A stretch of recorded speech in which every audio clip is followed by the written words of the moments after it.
शांति। आज 14 जून 2023 भारत में बुधवार है। Today is 14 June 2023 and it's Wednesday in Bharat. आज की मुरली का जादुई रहस्य स्वयं को प्रेरणा देने के लिए, magical secrets of today's Murli for motivating the self. आज की पूरी मुरली हम एक शब्द की गहराई में जाएंगे। वैसे तो टेक होम बहुत है, मम्मा की भी मुरली है, लेकिन आज की मुरली में एक्शन पॉइंट्स जो मुझे दिखाई दे रहे हैं। हर मुरली में चारों ही सब्जेक्ट को बाबा टच करता है, ज्ञान, योग, धारणा और सेवा। जैसे हर यूनिवर्सिटी के सब्जेक्ट्स होते हैं, ब्रह्मा कुमारी में 4 सब्जेक्ट हैं, हम सब जानते हैं।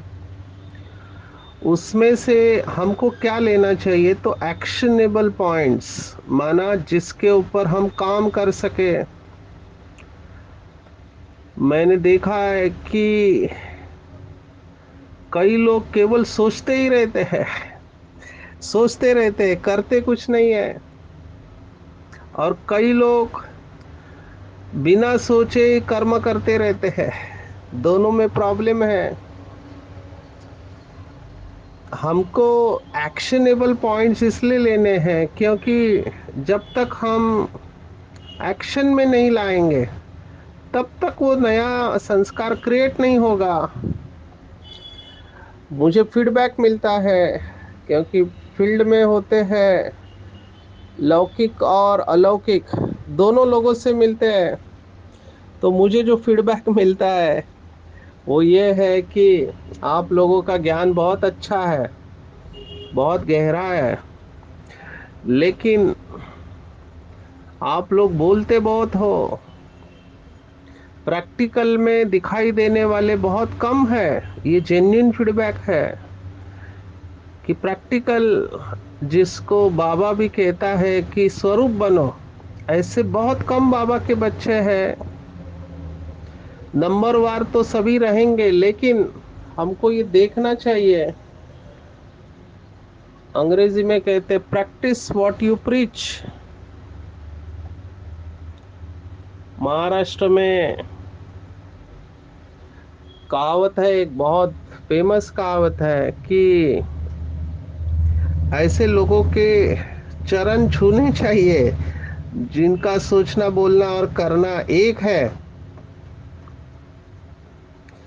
तो प्रैक्टिकल कौन सा पॉइंट है? तो मुझे लगता है आज की मुरली में टेक होम अगर हम एक शब्द ले तो वो है रिस्पॉन्सिबिलिटी या जिम्मेवारी। बाबा ने इसके ऊपर अव्यक्त मुरलियां भी चलाई है। मुरली का टाइटल ही है जिम्मेवारी उठाने के फायदे।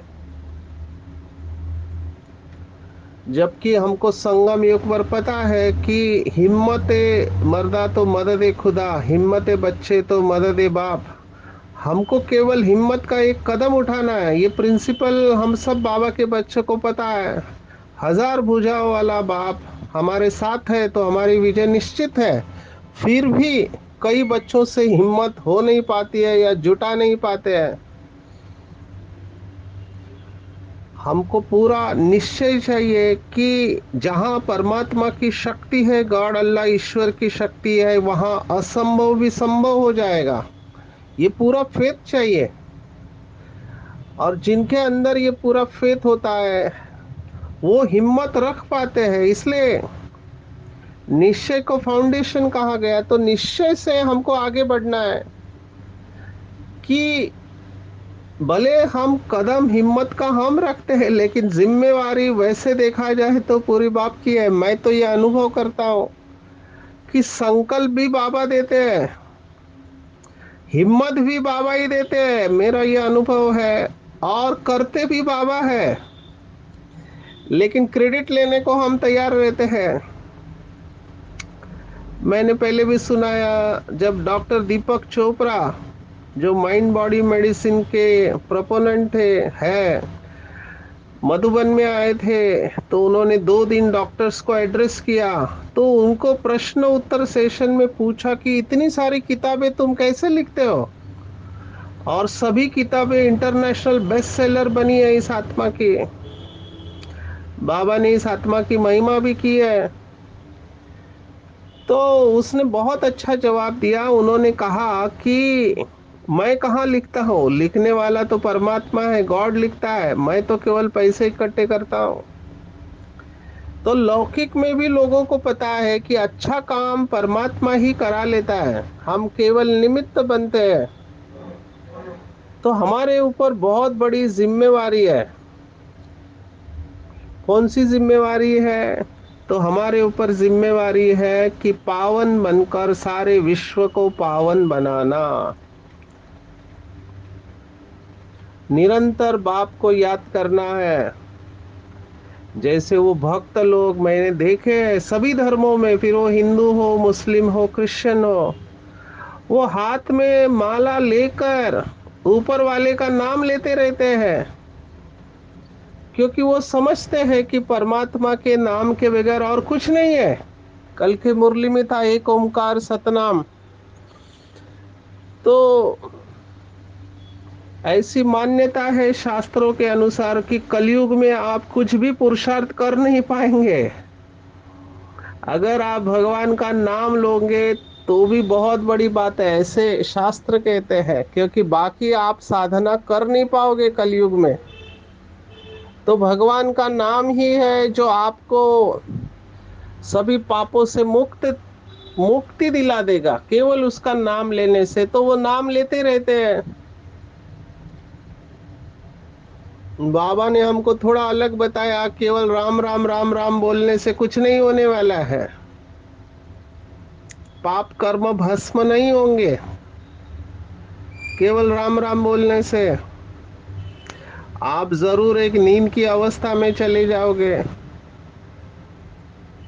क्योंकि जब तक आत्मा समझकर बाप को याद नहीं करेंगे तब तक कुछ नहीं होने वाला। इनफैक्ट इसके ऊपर रिसर्च भी हुआ है। जब महर्षि महेश योगी विदेश में गए थे, तो उन्होंने वहां पर एक मेडिटेशन सिखाया फॉरेनर्स को, जो काफी प्रचलित हुआ, ट्रांसेंडेंटल मेडिटेशन, टीएम बोलते हैं। तो उसमें वो मंत्र देते थे, और फॉरेनर्स को संस्कृत पता नहीं, तो वो मंत्र मशीन की मुआफिक रिपीट करते रहते थे। तो वहाँ के एक डॉक्टर जिन्होंने इसके ऊपर रिसर्च किया, डॉक्टर हर्बर्ट बेंसन, उन्होंने किताब लिखी रिलैक्सेशन रेस्पॉन्सेस नाम की, जो भी इंटरनेशनल बेस्ट सेलर बनी। तो उन्होंने देखा कि ये मंत्रों की ताकत है या और कुछ है। तो उन्होंने पार्टिसिपेंट्स को, एक ग्रुप को मंत्र दिया, एक को नॉनसेंस सिलेबल दिए, माना 999 बोलो, केवल मंत्र बोलने की जरूरत नहीं है, 111 बोलो केवल। और दोनों में रिजल्ट देखे तो सेम देखे।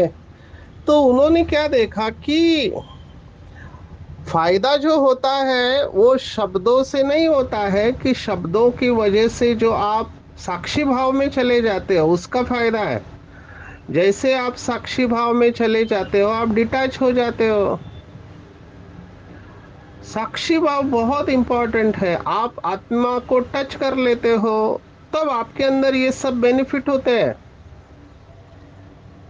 सभी मेडिटेशन में जब साक्षी भाव में आप चले जाते हैं तो आप शरीर से डिटैच हो जाएंगे, तो आत्मिक अवस्था में आपको बेनिफिट होने लगते हैं। आजकल तो नया मेडिटेशन जो चला है उसको MBSR बोलते हैं, जो काफी इसके ऊपर रिसर्च हो रहे हैं। MBSR माना माइंडफुलनेस बेस्ड रिलैक्सेशन। तो माइंडफुलनेस माना प्रेजेंट मोमेंट में रहना, वर्तमान में रहना, लेकिन वहां पे आत्मा कुछ नहीं है। जैसे कई लोग हैप्पी थॉट्स कहते, केवल हैप्पी थॉट्स क्रिएट करो तो आपकी अवस्था अच्छी हो जाएगी। अभी एक प्रश्न अपने आप से पूछना है, केवल अगर हैप्पी थॉट से पाप कर्म भस्म होते हैं तो भगवान की जरूरत कहाँ है? तो हमको इन सब के अंदर फर्क करना आना चाहिए। जबकि बाबा कहता है केवल योग अग्नि से ही आत्मा पावन बनती है। योग अग्नि, आत्मा समझ के बाप को याद करना, उसके बगैर पावन नहीं बन सकते। हाँ, टाइम पास जरूर होता है, आपका समय निकलते जाता है और वो लोग इसको योग समझ लेते हैं। दो बातें इसको समझना, एक आत्मिक शक्ति और परमात्म शक्ति। आत्मिक शक्ति का भी कमाल है। जैसे बुद्ध धर्म में और जैन धर्म में वो परमात्मा को मानते नहीं है, आत्मा को ही मानते हैं। तो आत्मिक शक्ति भी कम नहीं है। बाबा ने कहा इनका योग परम धाम से होता है, सन्नाटा छा जाता है, तो उसकी भी पावर कम नहीं है। लेकिन मुझे लगता है कि जो बाबा कहता है कि हमारे ऊपर जिम्मेवारी है बहुत बड़ी, वो है पावन बनकर विश्व को पावन बनाना। अंग्रेजी शब्द मुझे अच्छा लगता है जिम्मेवारी का, अंग्रेजी में कहते हैं रिस्पॉन्सिबिलिटी। अब ये शब्द बहुत सुंदर है, एबिलिटी टू रिस्पॉन्ड। हम या तो रिएक्ट करते हैं या रिस्पॉन्ड करते हैं, अंग्रेजी में ऐसे कहते हैं। प्रतिक्रियाओं का जीवन या प्रतिशत का जीवन, 99% ह्यूमैनिटी इस समय रिएक्टिव मोड में रहती है। रिएक्टिव माना स्ट्रेस रिस्पांस, टेंशन वाली। वो रिस्पॉन्ड नहीं करती है, वो रिएक्ट करती है। इसको हम साइकोलॉजी में कहता है कि लोग और परिस्थिति हमारे अंदर के बटन को पुश करते रहते हैं। किसी को देख के ही गुस्सा आता है, ये बटन पुश हो गया। किसी ने कुछ ऐसा किया तो गुस्सा आ गया, बटन पुश हो गया। किसी ने महिमा की, आप हवा में चले गए, बटन पुश हो गया। अभी लोग इतने इंटेलिजेंट हैं, उनको पता है कि इनका कौन सा बटन दबाने से इनसे क्या रिस्पॉन्स हम ले सकते हैं। तो फिर लोग आपको मैनिपुलेट करना चालू कर देते हैं। इसलिए आजकल ट्रस्ट नहीं रहा, विश्वास नहीं रहा। क्योंकि अगर कोई मीठा बोलता है तो लोग सीधा पूछते काम क्या है वो बताओ। माना उनको पता है मीठा बोलना माना इनके पास कोई काम है, तभी तो ये मीठा बोलते हैं। और लोगों को धोखा भी मिलता है। हमारे इधर एक आत्मा ने मीठा बोल के बहुत लोगों से पैसे निकाले हैं, उनको यज्ञ से निकाल भी दिया है, लेकिन फिर भी सभी उनके झांसे में आते रहते हैं। बहुत सालों से मैं देख रहा हूं, तो ये उस आत्मा की कला है। मुझे भी बहुत वंडर लगता है कि कैसे ये सब होता है, ये आर्ट है। क्योंकि लोगों को पता है इनके बटन कौन से हैं, तो बटन को यूज करते हैं। इनफैक्ट इसके ऊपर मैं थोड़ा समय और लूंगा, क्योंकि आज का वरदान बाबा ने इसी के ऊपर चलाया था कि किसी से किनारा करने के बजाय सर्व का सहारा बनने वाले विश्व कल्याणकारी भव। तो बाबा ने आज के मुरली में कहा है कि सारे कल्प में ब्रह्मा बाप और ईश्वरीय परिवार के संबंध संपर्क में आने वाली आप श्रेष्ठ आत्माएं हो। आप किनारा करने वाले नहीं, लेकिन सहारा बनने वाली आत्माएं हो। अविनाशी प्यार के धागे से बीच से निकल नहीं सकते। इसलिए कभी भी किसी बात में, किसी स्थान से, किसी सेवा से या किसी साथी से किनारा करके अपनी अवस्था अच्छी बनाने का संकल्प नहीं करना। क्योंकि अगर ये आदत बना ली तो कहीं भी टिक नहीं सकेंगे। मुझे बहुत मुश्किल लगता था, मैं अपना अनुभव सुना रहा हूँ, क्योंकि पता है इस आत्मा ने गड़बड़ किया हुआ है, सब कुछ पता है। तो जैसे ही उस आत्मा को देखते थे तो पूरा फाइल खुल जाता था। अभी क्या करें, क्योंकि नाम बदनाम है, उनके साथ रहेंगे तो हमारा भी नाम खराब हो जाएगा, लेकिन बहनों का फुल सपोर्ट है उस आत्मा को। तो फिर बाबा ये जो कहता है कि साक्षी हो जाओ, साक्षी नहीं होना है लेकिन सहारा बनना है, तो ये बहुत मुश्किल हो जाता है। जब प्रैक्टिकल फील्ड में रहते हैं तो बहुत युक्ति से चलना पड़ता है आपको, क्योंकि हिसाब किताब होते हैं। तो मेरे लिए ये बहुत बड़ा पेपर रहा, क्योंकि पता है इस आत्मा ने यज्ञ में बहुत डिसर्विस की हुई है, लेकिन वंडर तब लगा कि बहनें इनको फुल सपोर्ट कर रही है, तो मेरे लिए बहुत मुश्किल होता था। लेकिन जैसे ही बाबा की मुरली पड़ी, मुरली की जितनी गहराई में गए, मुरली के पॉइंट रिवाइज किए, तो अवस्था अचल अडल हो गई। इसी के ऊपर हमारी आदरणीय गुलजार दादी ने बहुत अच्छा जवाब दिया था, जब बहनों ने दादी को पूछा कि दादी नंबर कैसे बनेंगे।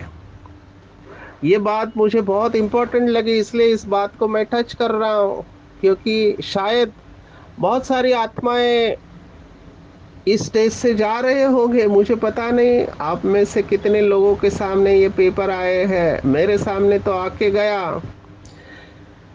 कि दादी को पूछा कि दादी इतने सारे बाबा के बच्चे पूरे विश्व में तपस्या कर रहे हैं, अपना अपना पुरुषार्थ कर रहे हैं, नंबर कैसे बनेंगे। ये बात बहुत साल पहले की है, टीचर्स की भट्टी में दादी को पूछा था। तो दादी ने जवाब दिया, बहुत सुंदर जवाब, हर एक को ध्यान में रखना चाहिए कि आगे चलकर यज्ञ में ऐसी परिस्थितियां निर्माण होगी कि बाबा के बच्चे देखेंगे बाहर तो खराब लोग है ही है, लेकिन यहाँ पर भी कुछ ठीक नहीं चल रहा है। अब ये क्यों होगा, उसके पीछे रीजन है। सभी का योग अच्छा नहीं होगा। जब योग अच्छा नहीं होता है तो डिसीजन गलत हो जाते। योग माना निर्णय शक्ति, तो डिसीजन गलत हो गए तो कर्म गलत होंगे, और कुछ आत्माएं डिससर्विस के निमित्त बनेंगे। आप कुछ नहीं कर सकते, ये सब होने वाला है।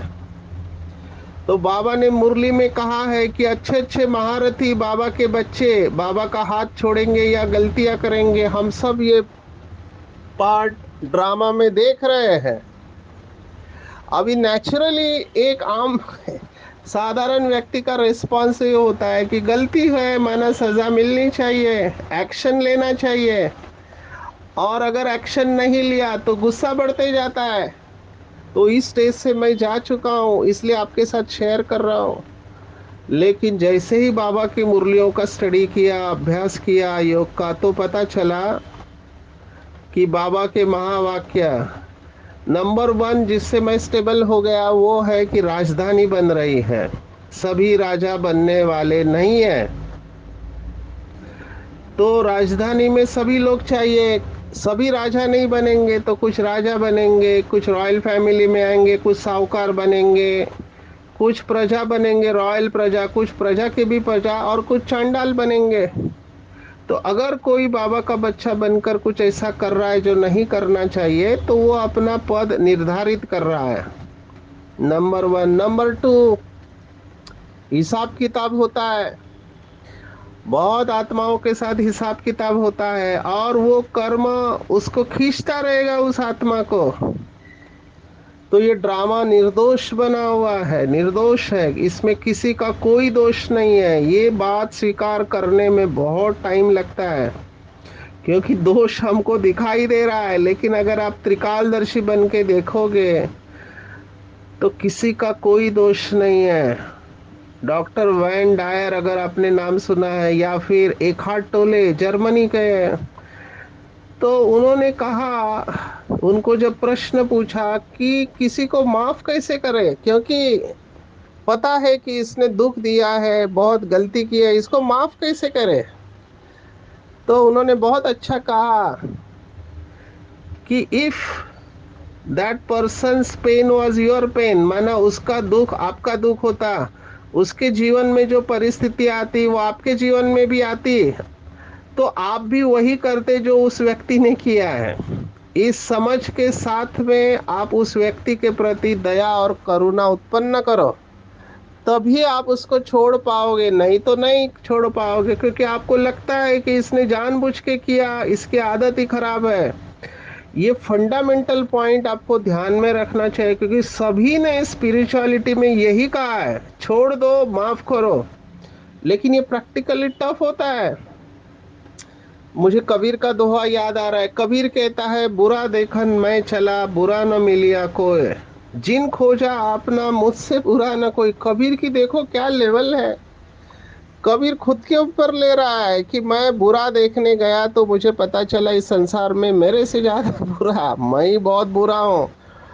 तो यही बात बाबा ने भी मुरली में कहा कि दूसरों को देखने की आंख हमारी तेज है।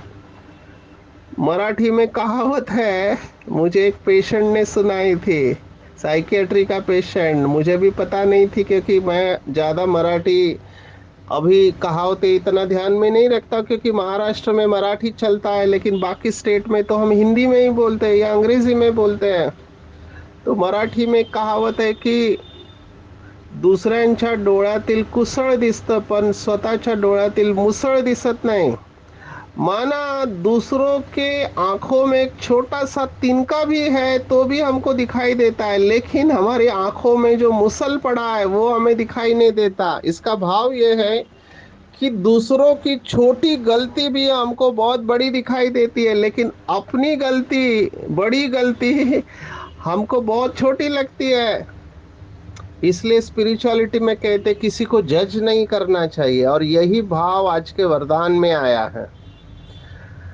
नॉर्मल रिस्पांस, लौकिक दुनिया में अगर कोई गलती करता है तो उसको पनिशमेंट मिलना चाहिए, जबकि बाबा कहता है पनिशमेंट देने को जाओ मत, ये बाप का काम है पनिशमेंट देना। दूसरा, ज्ञान के हिसाब से किसी को सजा देने की जरूरत नहीं है। हर व्यक्ति अपने आप सजा भुगतता ही रहता है। वो जब कर्म पक जाएगा उसका फल उस आत्मा को मिलना ही है, उसमें कोई कुछ नहीं कर सकता है। यही भाव आज के मुरली में आया, किसी से किनारा मत करो। आप अपने को सुरक्षित जरूर रखो, लेकिन कभी किसी बात में स्थान से, सेवा से, साथी से किनारा करके अपनी अवस्था अच्छी बनाने का संकल्प नहीं करना। आप साक्षी हो सकते हैं, लेकिन अपनी भावना को शुद्ध रखना बहुत जरूरी है। क्यों? क्योंकि अगर आपकी भावना शुद्ध नहीं है तो फिर मुश्किल होगा। मेरे लिए बहुत मुश्किल रहा, क्योंकि जब भी योग करने बैठता था वो आत्मा आंखों के सामने आ जाती थी। फिर मैंने देखा गलती वो कर रहा है, नुकसान मेरा हो रहा है। ये समझदारी नहीं हुई, क्योंकि अंदर क्रोध का अंश है ये। तो बहुत मेहनत किया इसके ऊपर, बहुत कड़ी साधना किया, क्षमा भाव का अभ्यास किया, और एम्पथी, एम्पथी माना दूसरों के दुखों को फील करना। तो ये सब स्टेज से जाने के बाद अभी वो अवस्था आई है कि हम प्रभाव मुक्त रहे। पता है गलत हो रहा है, पता है गलती हो रही है, साक्षी होके शुभ भावना रखो। Don't interfere in someone else drama. ये बहुत ऊंची अवस्था है, लेकिन इसके लिए बहुत मेहनत करना पड़ता है। मेरा ये सब अनुभव आपको इसलिए सुना रहा हूँ कि हम देखो, बैचलर कुमार होने के बाद में हमारे पास ऐसे ऐसे पेपर आते, क्योंकि हम सेंटर पे रहते हैं, यज्ञ में रहते हैं, बहुत सारी बातें देखते हैं। और लौकिक का अनुभव है कि गलती, आईसीयू में हम गलती कर नहीं सकते, क्योंकि मिस्टेक माना पेशेंट मर जाएगा। तो हम मिस्टेक के प्रति बहुत कॉन्शियस होते हैं, और हमारे जूनियर भी मिस्टेक करते हैं तो हम उसके ऊपर भी बहुत क्या कहेंगे, उसको डांटते बहुत है, क्योंकि हमारी एक गलती से किसी की जान जा सकती है। इसलिए हम बहुत बहुत अटेंशन का टेंशन भी लेते थे पहले, क्योंकि एक गलती दूसरे का नुकसान कर सकती। लेकिन वो तो पेशेंट के लिए है ना। रिलेशनशिप्स में जो काम करता है वो एक्सेप्टेंस। तो ये बहुत डेलिकेट बैलेंस है आज का वरदान, कि किनारा नहीं करना। अगर किनारा नहीं किया तो अवस्था के ऊपर इफेक्ट आएगा, क्योंकि वही साथ में बार बार दिखाई दे रहा है कि इसने ऐसे कहा ऐसे कहा। मैं तो सोचता हूँ घर गृहस्थ में रहने वाले कैसे रहते होंगे। समझो किसी घर में झगड़ा हुआ है पति पत्नी का, या माँ बाप बच्चे का, रिश्तेदार का, या किसी कंपनी में कोई काम कर रहा है। अभी वो रोज दिखाई दे रहा है, माना रोज बटन पुश हो रहे, ट्रिगर एक्टिवेट हो रहा है, और वो पुरानी फाइल पूरी खुल रही है। तो जब तक हम, जो आज बाबा ने कहा, सतो प्रधान सन्यासी नहीं बने हैं, तब तक ये मुश्किल है। आज का दूसरा शब्द है सतो प्रधान सन्यास। इसके ऊपर हमने भगवत गीता में देखा है, तीसरा चौथा सॉरी चौथा पांचवा और छठा अध्याय सन्यास के ऊपर है, और 18वां अध्याय। मैं छठे अध्याय को लेना चाहूंगा। पहले पांचों के पांचों ही श्लोक सन्यास के साथ है। पहला श्लोक छठे अध्याय का, अनाश्रितम कर्म फलम कार्य कर्म करोति यः स सन्यासी स योगी च न निरग निर्नन चाक्रिय। सन्यासी माना कौन? कर्म फल का आश्रय न लेकर योग्य कर्म करता है, वह सन्यासी और योगी है। वो नहीं जो घर बार छोड़ता है। दूसरा श्लोक है, यम संन्यासमिति प्राहुर योगम तम विद्धि पांडवा। बहुत सुंदर है, सन्यास ही योग है। देखो आज की मुरली है सतो प्रधान सन्यास, और भगवत गीता कहती है सन्यास ही योग है। अगर त्याग नहीं किया तो त्याग के बिगैर कोई भी योगी नहीं बन सकता। फिर तीसरा श्लोक है, आरुर वृक्षोर मुनिर योगम कर्म कारण मुच्यते योगारूढ़स्य तस्यैव शम कारण मुच्यते। निष्काम भाव से कर्म करने वाला योगारूढ़ व्यक्ति, माना योग में आरूढ़ व्यक्ति, शांति उसको अपने आप मिल जाती है। सर्व संकल्प सन्यासी योगारूढ़ तदोच्यते, चौथा श्लोक है, सर्व संकल्पों का त्यागी योगारूढ़। अभी इसको समझना है, ये चारों ही श्लोक मैंने क्यों लिए। सन्यासी और संसारी में क्या फर्क है, तो थोड़ी बातें समझ लेते हैं, टाइम कम है। संसारी माना हर चीज को पकड़ के रखता है, वो संसार उसके साथ में। संसार माना बुद्धि में बहुत सारी बातें पकड़ के रखी है, और उसको लगता है कि सब मेरा है, मेरा मेरा करते रहता है, और वैसे ही मर जाता है। सन्यासी एक स्टेप आगे है, रियलाइज करता है कि मैं चाहूं नहीं चाहूं मरते वक्त ये सब छोड़ना पड़ेगा। तो संसारी होता है वो छोड़ना नहीं चाहता, और जो सन्यासी होता है समझ के आधार पर पहले से ही छोड़ देता है। एक प्रैक्टिकल टिप्स आपको बताऊंगा कि अगर आप ध्यान से इसके ऊपर चिंतन करो तो आपको पता चलेगा कि छोटी छोटी बातों में हम अपनी अवस्था को खराब करते हैं। एक बहन बस में जा रही थी, बैठी है, दूसरी आके उसके बाजू में बैठी। एक तो वजन बहुत, सामान बहुत, तो वो दूसरे को बहुत दबा दिया, माना इतना दबा दिया कि उसको बैठना भी मुश्किल हो गया, लेकिन वो कुछ नहीं बोल रही है। तो बाकी लोगों को थोड़ा आश्चर्य लगा, तो उसको किसी ने पूछा कि तुम्हारे ऊपर इतना वो प्रेशर डाल रही है, तुम बोलते क्यों नहीं? तो उसने बहुत अच्छा जवाब दिया कि मेरा अभी स्टॉप आने वाला है थोड़ी देर में, ये छोटा सा जर्नी है, मैं क्यों अपनी अवस्था खराब करूं? छोटा सा जर्नी है, निकल जाएगा। प्लीज अंडरस्टैंड, ये बहुत पावरफुल स्टेटमेंट है कि जीवन की यात्रा बहुत छोटी है। हमको नहीं पता कौन कब कैसे शरीर छोड़ेगा। इस छोटी सी यात्रा में इन सब नकारात्मक भावों को अपने अंदर पनपने मत दो, क्योंकि फिर आपकी जर्नी बहुत डिफिकल्ट हो जाएगी। जब भी मेरे जीवन में कोई डिफिकल्ट सिचुएशन आती है, मैं अपने आप से यही बात करता हूँ, छोटी सी जर्नी है, कौन क्या लेके जाएगा, मुझे सबसे प्यार और दुआएं लेके जाना है। यही सत्य प्रदान संन्यास है। दुखियों पर कुछ रहम करो, आज का गीत है, मेरा बहुत फेवरेट गीत है, क्योंकि इसमें इमोशंस बहुत पावरफुल आए हैं। ए दुनिया के माँ बाप सुनो, ये देश है किशन कन्हैया का, ये भूमि वही है प्यार जहाँ लुटा था यशोदा मैया का। लेकिन इस देश में ही अब तो ऐसे भी अभागे है माँ बाप के होते हुए भी, जो हंसने की उम्र में रोते हैं, फिर कहते दुखियों पर रहम करो। तो सभी निधन के हो पड़े, क्योंकि अपने माँ बाप परमात्मा को भूल चुके हैं। भूले हो जिन्हें हम, वही बच्चे हैं तुम्हारे। हम है वो दिए रूठ गए जिनसी दिवाली, वो फूल है जिनसे नाराज है माली। हम हम वो है जो प्यासे रहे गंगा के किनारे, माना गंगा के किनारे रहकर भी हम प्यासे रहे। भूले हो जिन्हें हम वही बच्चे हैं तुम्हारे। तो भगवान को ये गीत एड्रेस करता है कि हे परमात्मा, हम तुम्हारे बच्चे हैं, तो आप हमारे ऊपर रहम करो। मुझे लगता है शिव बाबा ने हमारे ऊपर रहम कर दिया है, जो हमें मुरली के महावाक्य से प्रेरणा देते हैं। हमें अभी अपने ऊपर रहम करना है। सच्चा सच्चा सतो प्रधान सन्यासी बनना है, जिनको पुरानी कोई भी बात बुद्धि में पकड़ी नहीं है। हर एक को क्षमा करना है, किसी से किनारा नहीं करना है, क्योंकि हर आत्मा अपना एक्यूरेट पार्ट और नंबर बना रहा है। किसी की गलती से मैं अपनी अवस्था को खराब नहीं करूं। मेरे ऊपर सबसे बड़ी जिम्मेवारी है कि मुझे खुद पावन बन के औरों को भी पावन बनाना है। अच्छा, ओम शांति।